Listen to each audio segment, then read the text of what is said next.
Hello दोस्तों, नमस्कार। मैं सतीश कुमार एक बार फिर पहलवान गुरुदिन ग्रुप ऑफ कॉलेज के यूट्यूब चैनल पर आप सभी का हार्दिक स्वागत करता हूं। अगर अभी तक आपने हमारा चैनल सब्सक्राइब नहीं किया है तो कृपया चैनल सब्सक्राइब करें, लाइक करें, कमेंट करें, शेयर करें। आज हम बात करने वाले हैं BA तृतीय वर्ष के समाजशास्त्र द्वितीय प्रश्न पत्र के अंतर्गत सांख्यिकी की प्रमुख विशेषताओं के बारे में। तो आइए दोस्तों शुरू करते हैं आज का हमारा टॉपिक, सांख्यिकी की विशेषताएं। सांख्यिकी की विशेषताओं में सबसे पहली विशेषता आती है तथ्यों के समूह। तथ्यों के समूह को ही समंक कहा जाता है, क्योंकि सभी समंकों की आपस में तुलना करके आवश्यक निष्कर्ष निकाले जा सकते हैं। किसी एक तथ्य के अंक को समंक नहीं कहा जा सकता।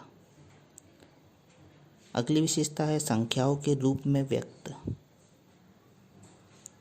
समंक केवल उन्हीं तथ्यों को कहा जाता है जिनकी संख्याओं के रूप में हम जिसे व्यक्त कर सकते हैं। गुणात्मक तथ्यों के समूह को समंक नहीं कहा जा सकता। अगला है अनेक कारणों से प्रभावित।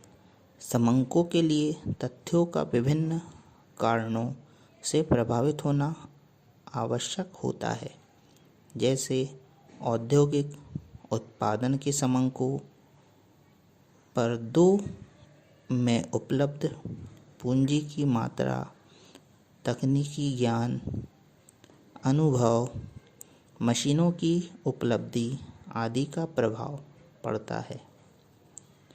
अगला है समंकों की गणना। समंकों का संकलन गणना द्वारा अथवा उसका अनुमान लगाकर किया जाता है।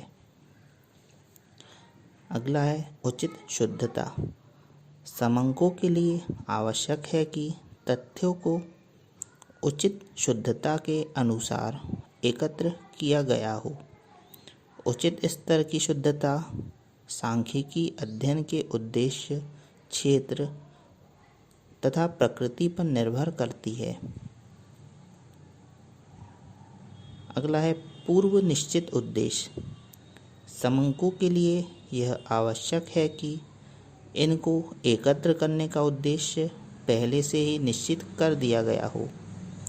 बिना एकत्र किए गए आंकड़े उपयुक्त निष्कर्ष प्रदान नहीं कर सकते। अगला है परस्पर संबंधित रूप से प्रस्तुत किया जाना। समंक में ऐसे तथ्य होने चाहिए जिनकी तुलना की जा सके।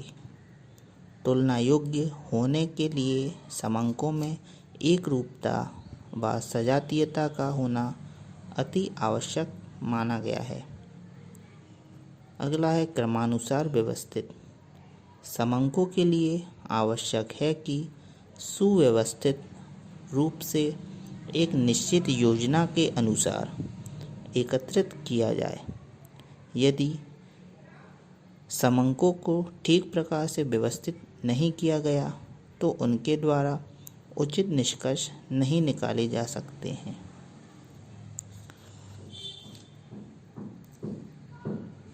अब बात करते हैं दोस्तों सांख्यिकी की कुछ सीमाओं के बारे में।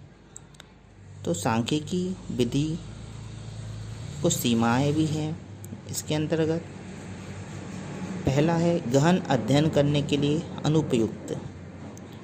गहन अध्ययन करने वाले विषयों के लिए सांख्यिकी विधि पूर्ण रूप से अनुपयुक्त है, क्योंकि सांख्यिकी विधियां आंतरिक नहीं बल्कि बाहरी तौर पर अध्ययन करती है, जबकि वास्तविकता यह है कि मनुष्य का व्यवहार अत्यधिक जटिल है।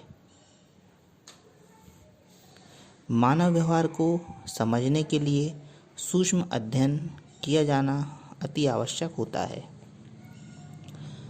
अगला है गुणात्मक पक्ष अध्ययन करने में असमर्थ। प्रायः मानव व्यवहार अमूर्त होता है।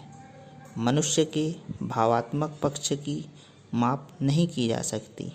सांख्यिकी विधियां सामाजिक तथ्यों के संख्यात्मक पक्ष का अध्ययन तो कर सकती है, परंतु सामाजिक तथ्यों के गुणात्मक पक्ष का अध्ययन करने में वे नितांत असमर्थ होती है।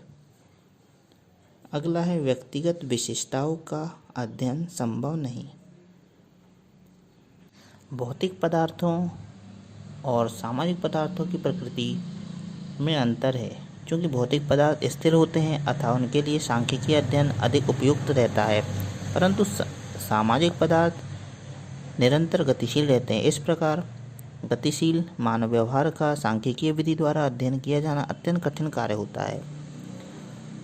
तो देखा दोस्तों, आज हमने चर्चा की सांख्यिकी की प्रमुख विशेषताओं और सांख्यिकी की सीमाओं के बारे में।